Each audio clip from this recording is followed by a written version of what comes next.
Hello everybody and welcome back to another video. I'm your host, the OT Astartes, and welcome back to another Astarties Analysis. Now, before we begin today's episode, I just want to talk a bit about Doctor Who Gallifrey Falls. So, Doctor Who Gallifrey Falls is my stop motion movie that I uploaded on the 16th, which was the Saturday just gone. This movie means a lot to me. You know, this is the biggest project, and I keep saying this, but I mean it. This is the biggest project that I've ever undertaken, and I would like all of you guys to watch it. If you're new here, consider watching it. If you're a Doctor Who fan, and if you know any Whovians, indeed, tell them about it, because they'd love this. The sole purpose that I made the Doctor Who stop motion movie is because of the fans. You know, this is to cater for what the fans want, so please do check that out. And this is the last Astartes Analysis of 2023. Reason being is next year's Christmas, and then obviously the week after that's New Year, so we're very busy in between those periods. And I just thought that, you know, you guys will get a break. And so we're in a new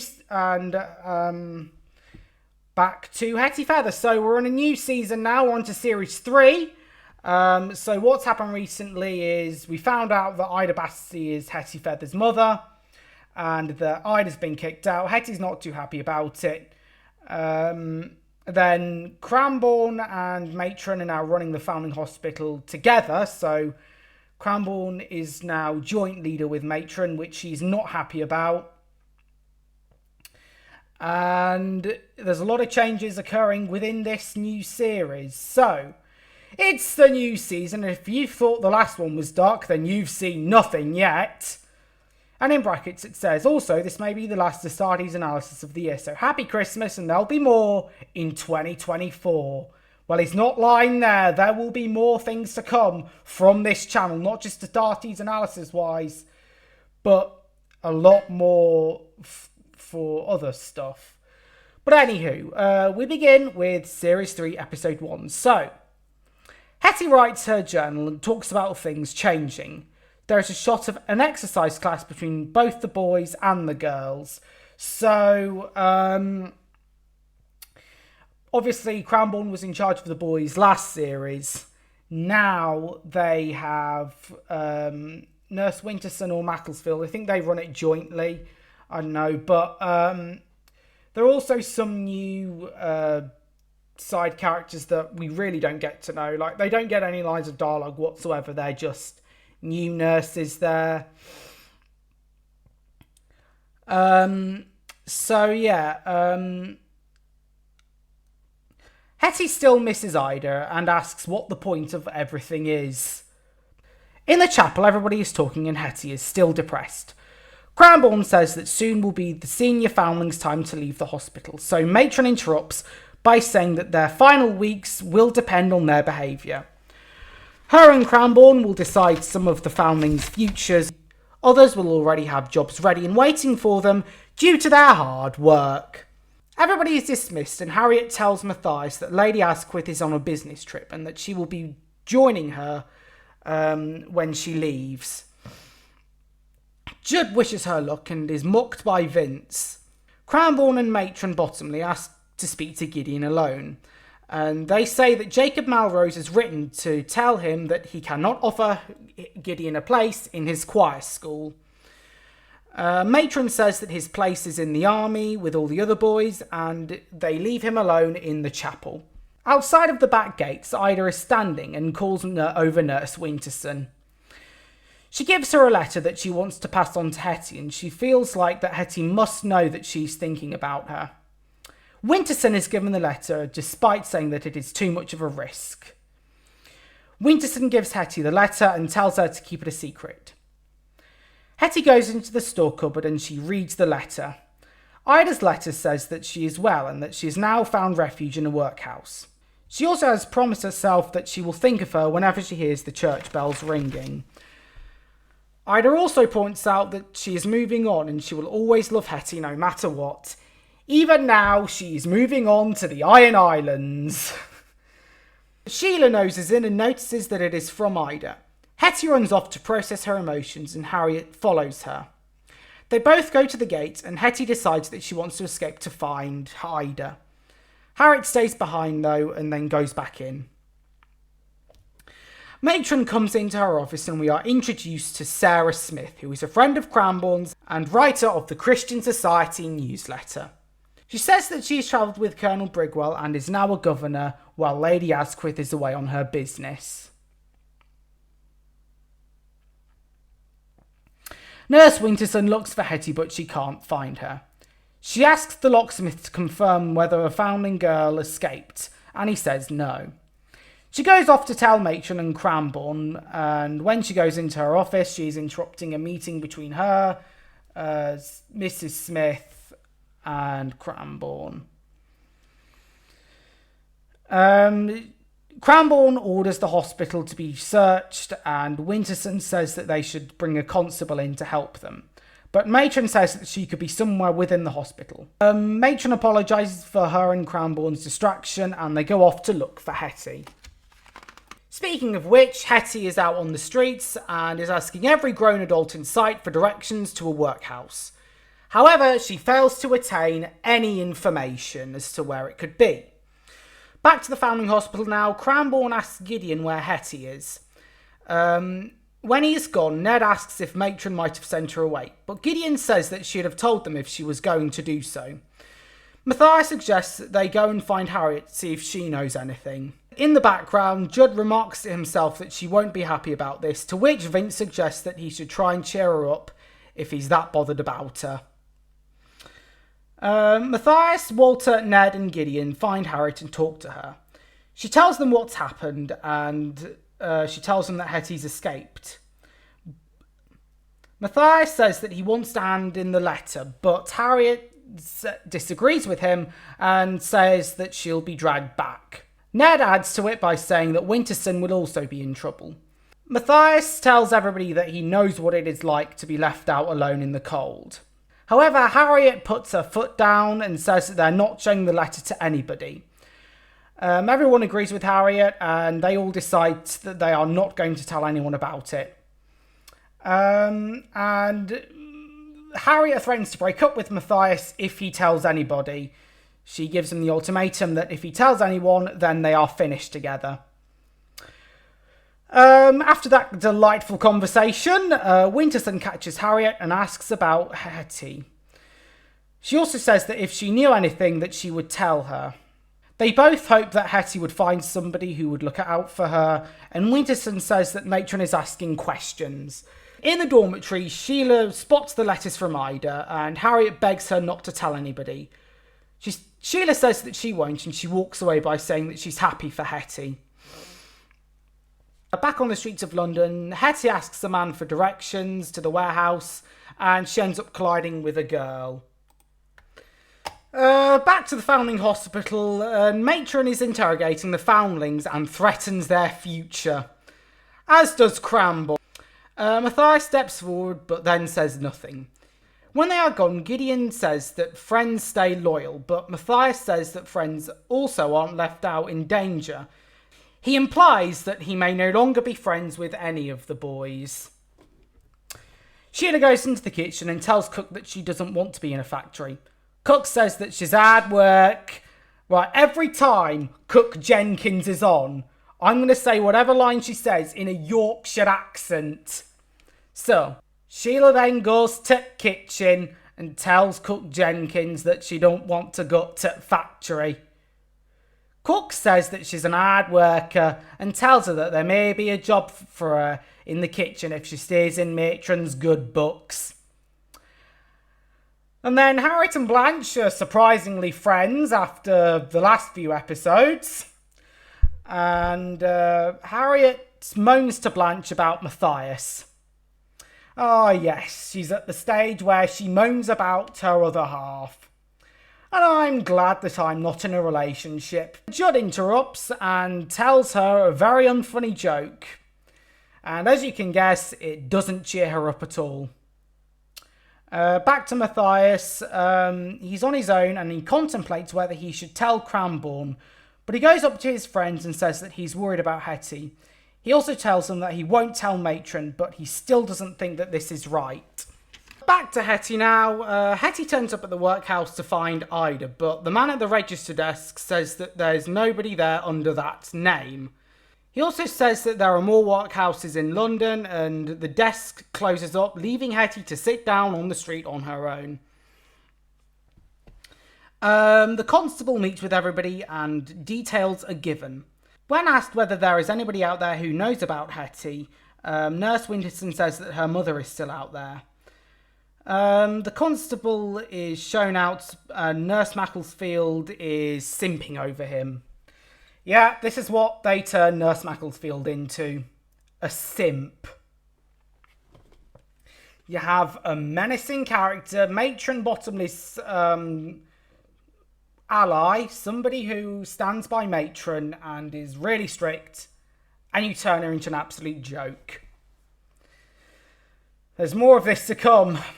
So anywho, the girls' classes begin and Sheila boasts about how she's going to be the new kitchen maid. Harriet, Elizabeth and Blanche joke about it and Sheila strops off. Brigwell and Mrs. Smith leave the hospital and Mrs. Smith that there's much more to understand about Matron Bottomley. When the governors leave, Sheila rushes down and gives Matron Bottomley the letter that Ida gave Hetty and says that Harriet was in possession of it. Back to Hetty now. Somebody gives Hetty money as she is out on the street all alone and she continues to beg. Suddenly, a group of street kids take Hetty to an alley and then they try and mug her. The girl from earlier, however, stops that from happening and says that they are part of a street gang. She introduces herself as Sissy and she takes her off to her house, somewhere to stay for the night. That evening, Matron Bottomley meets with a man by the back gates and asks him to take care of Hetty for good. He's also asked to get Mr. Grace's street kids on the case the next day for help. In the girls' dormitories, Matron Bottomley shows a new foundling in and she gives her Hetty's bed. Matron Bottomley tries to taunt Harriet by saying that she'll be alone and going hungry out on the streets, and when she leaves, Harriet wonders if Matron is right and she is indeed in danger. She also is going to get the letter in order to get Hetty back, and when she notices that it's gone, she goes up to Sheila and tells her that she doesn't have any friends. We end with Sissy showing Hetty where she lives, and it's an old run-down house. We are introduced to Sissy's sister Lil, and she is sleeping on the floor, and Hetty makes herself at home. Season 3, Episode 2. So it's the dead of night, and in her temporary accommodation, Hetty is woken up by somebody coming through the door. She wakes up Sissy, but she says that this is her father coming in. Lil is also coughing an awful lot, and Hetty decides to go and take care of her. She improvises a story based on what Ida had told her during her time in the Tench. She then goes back to bed and vows to find her mother again. It is the next day now, and Matron Bottomley goes to find Cranbourne to give him the letter. Cranbourne wants to inform the constable, but Matron tells him no, and as she goes off, Cranbourne asks her whether the girls are her responsibility.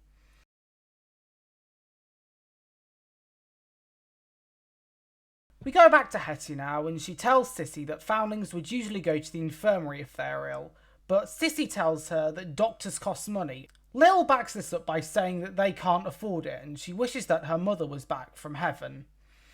Hetty comforts her by saying that she'll be looking down with her white angel wings, and Lil says that she too will be an angel as well. Sissy tells her that's enough as she goes out to sell some flowers, and Hetty describes the workhouse that Ida may be in. Sissy concludes that they are looking for Ludgate Workhouse. Sissy and Hetty leave while Lil still coughs away. Back at the Foundling Hospital, Nurse Winterson comes into the girls' dormitories looking for Harriet. Elizabeth confronts Sheila about giving Matron the letter, and an arrogant Sheila says that at least she will have a future. Back to Hetty and Sissy now, and they go to the workhouse where Ida is meant to be in. But the man says that she had left the day before, and his wife helped arrange employment in Highgate. She asks for the address, but the man doesn't have any information. Sissy suggests that Hetty helps her to sell flowers, but Hetty worries about Lil. Winterson also plays along to prevent Ida from getting exposed. Harriet also says that she's been trained far too well, but Matron doesn't believe her. Matron will also tell Lady Asquith, therefore compromising Harriet's post at her house. Harriet is punished by giving kitchen duty with Sheila and Cook Jenkins. Oh, I got a new maid with me today. Hopefully she'll be alright after a day's work with me. Just you wait, Matron. The man from the end of the last episode looks at the workhouse where Hetty and Sissy just were. The workhouse man says that they were headed towards Highgate, but he doesn't know where the new address is. He also says that she was with somebody and that they were both keen on finding Ida and were off to sell flowers. Thus, the man from the end of the last episode goes off to find Hetty and Sissy. Matron, Cranbourne, the constable and the governors have a meeting, and Matron says that Hetty's looking for her mother, as per Nurse Winterson's suggestion. The constable narrows down the locations to where Ida could be to Ludgate, and Mrs. Smith has a refuge centre in that area. Winterson suggests that those who are not familiar with the area will need a map in order to find Hetty, but Cranbourne says that they must not leave those already within their care, and the search begins. Nurse Macclesfield also wants to join the constable, simping again, but Nurse Winterson goes with him instead. While out in the corridors, Nurse Winterson tells the constable that if she'd have had any information, then she'd have told Matron Bottomley, and she is complimented by the constable on her kind heart. In an alley, the hunter that Matron Bottomley sent describes Hetty to a bunch of street children and offers money for whoever finds her and the flower seller. The kids say that she was spotted the day before with another flower seller, and he assigns them the street kids places to look for them. Hetty and Sissy both are selling flowers on the market now. I've got to love their enthusiasm in this. Sheila and Harriet are in the kitchen.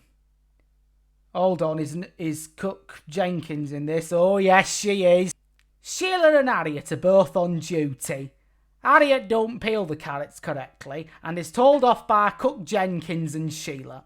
Sheila taunts Harriet by saying that she'll be thanked, and Harriet blames losing her place at Lady Asquith's house because of Sheila. Sheila's called over to Cook Jenkins, and Harriet decides that it's a nice idea to pour salt into the pan while no one's looking. It's kind of like Friday night dinner. You know, when the two boys put salt in the water. Now, if you don't know what Friday night dinner is, then you need to get on all four and watch the complete box set. So, back to Sissy and Hetty. Hetty and Sissy continue to sell flowers and are raising enough money. Suddenly, some of the street kids see them.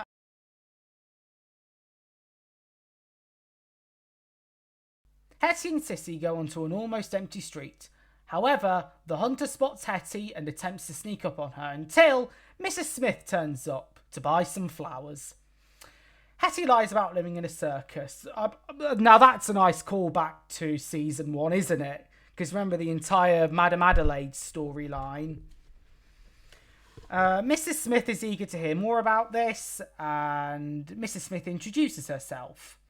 The hunter overhears Hetty saying that she wants to go and see her mother Ida. Harriet and Sheila are both serving lunch. Ned says something and he covers it up by telling Sheila that it will be perfect. However, her spirits are dampened when Walter tastes the salt that Harriet put in. Sheila gets to taste the salt for herself, and Mathias calls Sheila a snitch. Sheila says that she's got a job, and she looks at Harriet to aggravate her. Sheila tells Mathias that Harriet was the one who hid Hetty's letter, and as payback, Mathias pours the hot soup over Sheila, and she is sent away to get cleaned up. Mathias is also sent to Matron Bottomley's office and is told by Harriet that she doesn't need him to fight her battles for her. Judd then awkwardly tells her that she's pretty when she's angry, and Vince then tells Judd to open up about his feelings for her when he next has the chance. Back to Hetty now. Hetty is talking about Sissy's situation and is offered help by Mrs. Smith. Sissy says that she doesn't need any help as she tries to cut Hetty off, but she is given the address of her Mrs. Smith's refuge centre. Mrs. Smith compliments Hetty by saying that she would be a good writer and because her last story is fictitious. She says that she knows who Hetty Feather is because she's wearing her foundling uniform. To be honest, this is like Where's Wally, but instead it's Where's Hetty Feather. Apart from Hetty's wearing a foundling uniform and not a red stripy top and a red and white cap and round glasses like Matt Smith. You know the Matt Smith role, I mean. Mrs. Smith also tells her that the police are looking for her and that she needs to go back to the Foundling Hospital immediately. Hetty tries to run away, but then she is cornered by the street children and the hunter. Eventually, the police catch up with her and she is taken back to the Foundling Hospital. Sissy tells her that Mrs. Smith is right and that the streets are no place for a girl like her. They both say goodbye and Hetty gives Sissy the money in order to get Lil to the doctors. On the way back, Mrs. Smith says that there are rules which must never be broken. But Hetty worries and tells her that Matron Bottomley will put her in the tent and she will send her off to a mill. On the subject of Matron Bottomley's office, Matron is talking to Mathias. He answers back by telling her that Sheila deserved to have the stew thrown over her after she exposed Hetty. Matron says that the information she gave was vital in the search for Hetty and tells Mathias to find out who smuggled the letter so that Harriet can keep her job with the Asquiths. When Mathias is dismissed, he passes Harriet in the corridor and he tells her about the deal with Matron. She asks what he's going to do and Mathias says that she can fight her own battles and the choice is hers with his support. Harriet jokingly says that she'd rather work as a scullery maid all her life and decides to not tell Matron Bottomley. Hetty returns to the hospital and begs to be let go, but she is told by Mrs. Smith that she belongs to the Foundling Hospital and she goes in to see Matron Bottomley. Mrs. Smith lies to Matron and says that once Hetty found out that Ida was no longer in the workhouse, she intended to return. But she was then captured and smuggled into an attic to be smuggled away at sea. Hetty plays along and Mrs. Smith tells Matron to not leave her alone in the dark. Of course, she's referring to the Tench. Nurse Macclesfield is talking to the constable, and when I mean talking, I mean simping over him. Cranbourne interjects and sends her over to the boys' dormitories.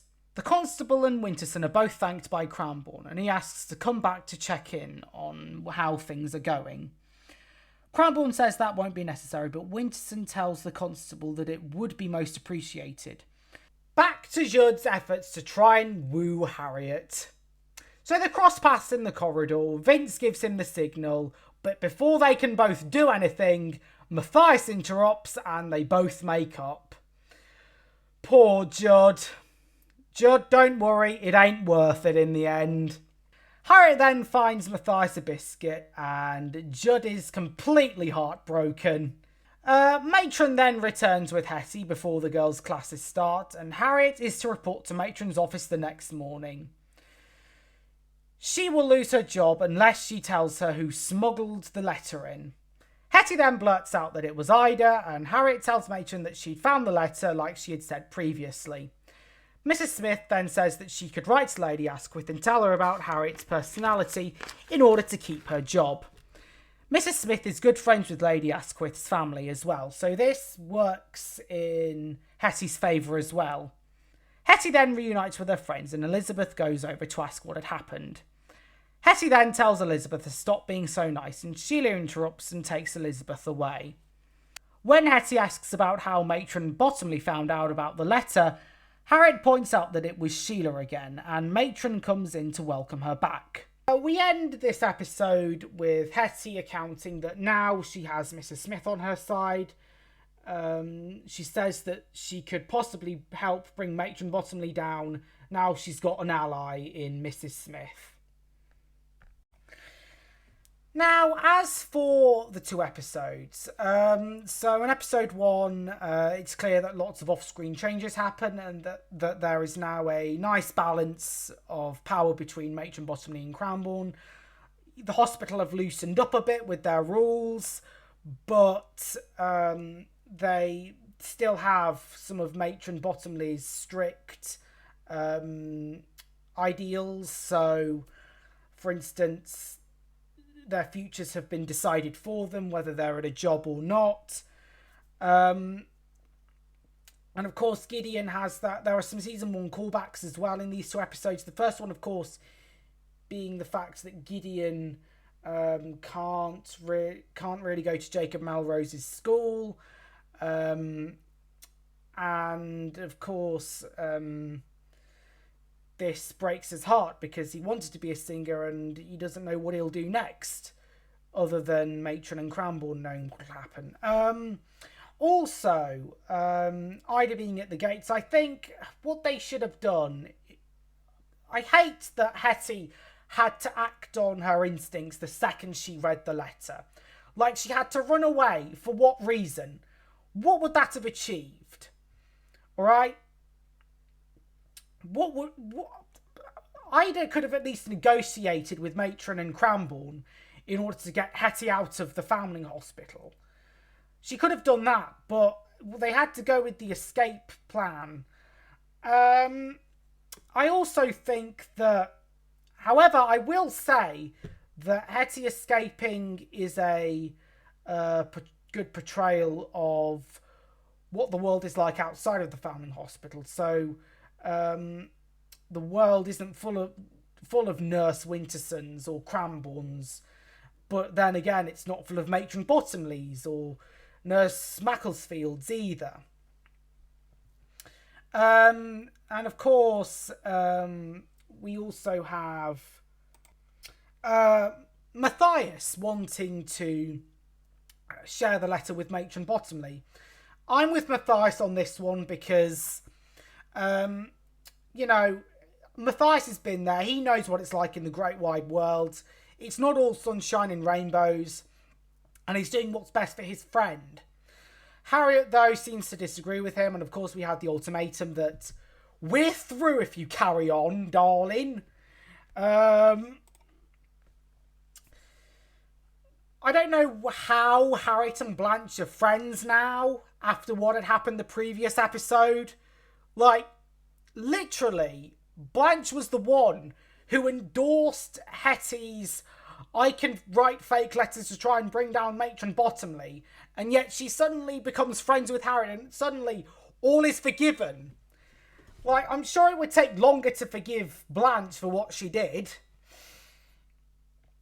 I think also in this scene, we get a bit more of Cook Jenkins. Of course, on her delightful return, we get Sheila into the kitchen, and Cook says, maybe this will be a job for you if you do good.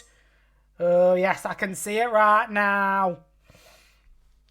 Oh, yeah, and what do you think of me pulling a Yorkshire accent every time Cook Jenkins enters the scene? We've also got the introduction of Sissy and Lil. This is a good display of what life was like in those days for those who couldn't afford anything really. You know, they had a, they had a house, but that house wasn't a nice house. And yet that house was broken down, things were happening, and Lil was sick and coughing. I think that she also uses her experience from previous episodes to look after Lil, and she also tells her nearly the same story that Ida had told her in the Tench. And I think I don't think we get to see Lil and Sissy's father, but yeah, poor Lil is sleeping on the floor, and that's what it was like in those days if you were poor. You know, if you were barely getting by, I think, back then, you would have had near nothing, and you'd have had to work hard in order to get some money. And of course, it shows a hunter at the end of the episode, and as Mrs. Smith says with the introduction of her, I think she knows something's up with Matron Bottomley. She's not all that she seems, as we'll find out later on in the series. And Matron is meeting with this guy, and she says, get a street gang onto it. Now into the next episode, of course. I also like how Winterson and Harriet communicate in code, as if they know that Hetty's escaped and they might be on the same wavelength. Like, they're aware of Hetty, both aware of Hetty escaping. And, of course, Harriet, of course, Hetty, of course, told Harriet what had happened with Ida. Hetty told Harriet about Nurse Winterson being given a letter by Ida. Also, in the second episode, poor Judd. I mean, he tries to and woo Harriet, but he can't succeed in this episode. I also think that this shows a more aggressive side to Harriet because, you know, Sheila gave Matron the letter and she's angry with her. You know, she deliberately pulled a Friday night dinner and put salt in the stew, which of course resulted in Mathias pouring the stew over her, and then her and Mathias having the argument of, I don't need you to fight my battles for me. On with the flower selling as well. I think that Sissy is... even though because of her circumstances, you know, she's living in a rut and her sister's poorly, and her sister suspects that she could die. She's still got that Cockney salesman cheer. I like the scenes where Hetty and Sissy both sell flowers and they're so enthusiastic about it. And then obviously with the street kids, we see the hunter, who is revealed to be called Mr. Bronston, by the way. I thought it was Branson originally, but it's Bronston. Mr. Bronston tells those street kids, is associated with a gang of street kids who are being told to search for Hetty and Sissy. But then at the last minute, Mrs. Smith interrupts and takes Hetty back to the Foundling Hospital. And of course, upon Hetty's return, she isn't yelled at by Matron. Mrs. Smith is now Hetty's ally, and she's been told about what happens in the Tench. And I think that, you know, she wouldn't let Hetty be in such a situation. Cranbourne is still trying to keep his honour by telling Matron and reminding her that the girls are her responsibility. And also later on, as Nurse Macclesfield is talking to the constable, he says, right, time to go.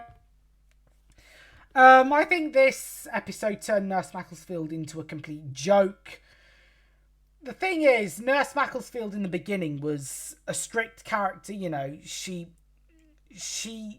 even hissed at some of the foundlings through gritted teeth, and that made her quite threatening to Hetty and the foundlings. But in this, I think they've turned her into a bit of a joke, where she is simping over a constable. I think they've kind of They dropped the ball with Nurse Macclesfield. But she's now just a comic relief character. I do think that the direction that this series is going in is the direction of there is more out there, and the foundling hospital. The foundling hospital is safe, whereas the world is full of dangers. And I think this series is kind of a wake up call to some of the characters, as we will see. So, seeing as it's the last Astartes Analysis of the year, I thought that I would go out, and it's also Spotify's Wrapped thing, where basically it's your most listened to song, your most listened to artists. Mine, by the way, is Cult of Personality by Living Colour, and my most listened to artist, that in brackets, is WWE. Can you all guess who my favourite wrestler is? I mean, other than Starlight Kid and Azumi from Stardom. Yeah, it's that time of year. So I decided, and this also came up as a random thought while I was watching one of the episodes, where I would come up with whatever music Hetty Feather characters would listen to.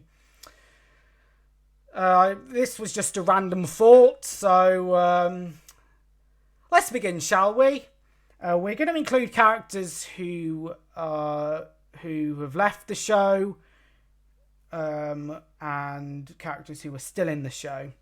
So we're going to start off with Hetty. Now, I think she'd either listen to Jess Glynn because she's a fellow redhead, or Taylor Swift. I think she'd be a Taylor Swift fan. Mathias would definitely be listening to someone like Shawn Mendes. Then I don't know many modern bands, you see. Coldplay, I think that will be kind of Harriet's vibe. I don't like that word, vibe. Mary would probably be listening to someone like Owl City, because he never swears, and Mary is quite a sensitive character, so she would have liked Owl City. By the way, not just Fireflies and Good Time. I've got an entire trilogy of Owl City albums on my CD rack. I can confirm he's done more than that. So please go and listen to some of his other stuff like Cinematic and Coco Moon. Anywho, Polly, I'm thinking, don't know if we've gone over her. She'd probably listen to someone like, I don't know, not Taylor Swift. We've done her already. Yeah, Taylor Swift as well. I think she'd be a Taylor Swift fan as well. As for the She Mob, as they're a collective, they'd all listen to Little Mix. Sheila would like Little Mix. Monica would like Little Mix as well. I think she'd be a Little Mix type person. But Elizabeth would, and I just make this as a joke, Elizabeth, as she's quiet, listens to Slipknot. Yes, Slipknot and death metal. Well, that will be a surprise for Matron. Blanche would listen to Nirvana.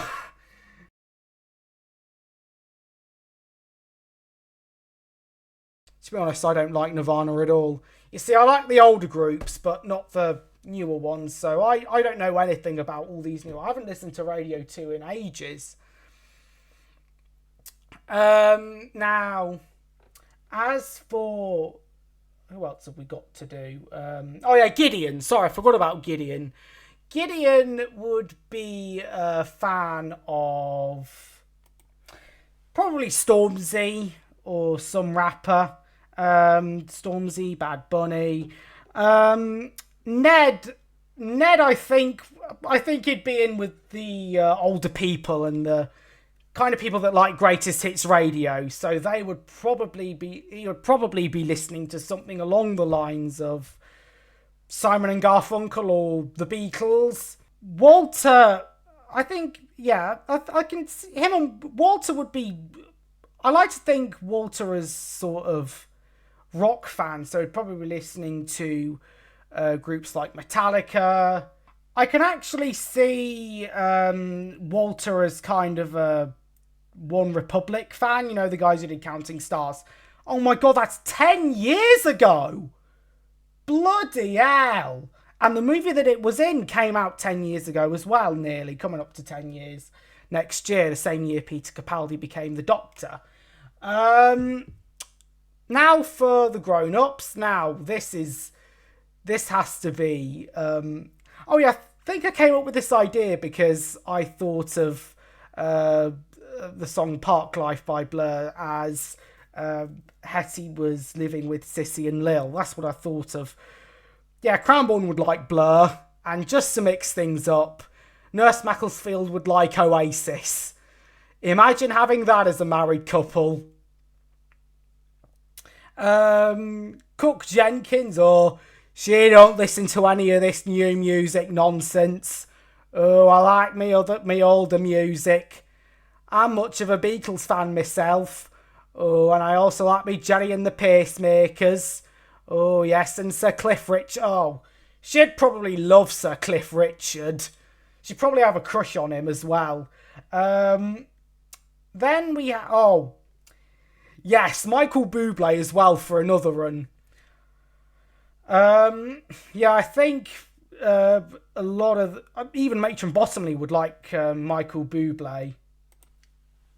Oh, yeah, Ida would love Michael Bublé. I bet Ida listens to Michael Bublé. Or probably Lily Allen.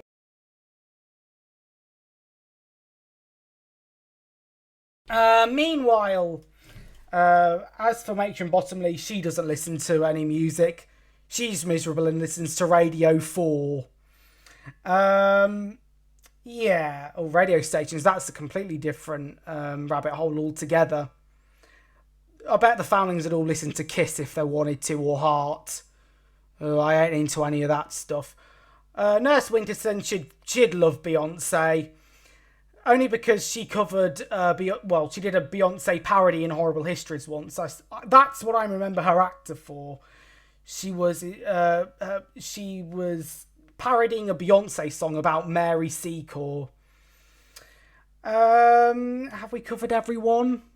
Oh yeah, Colonel Brigwell would probably be listening to something like the Glenn Miller Orchestra or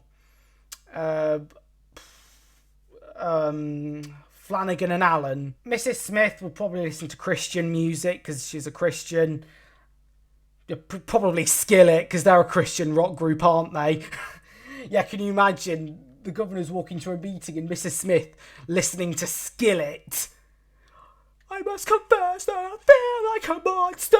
Can you imagine her singing the words to Monster or Hero? Lady Asquith listens to classical music. So she's boring. But thank you all very much for watching this video. See you all in the next one. So goodbye, good night, and follow the buzzards.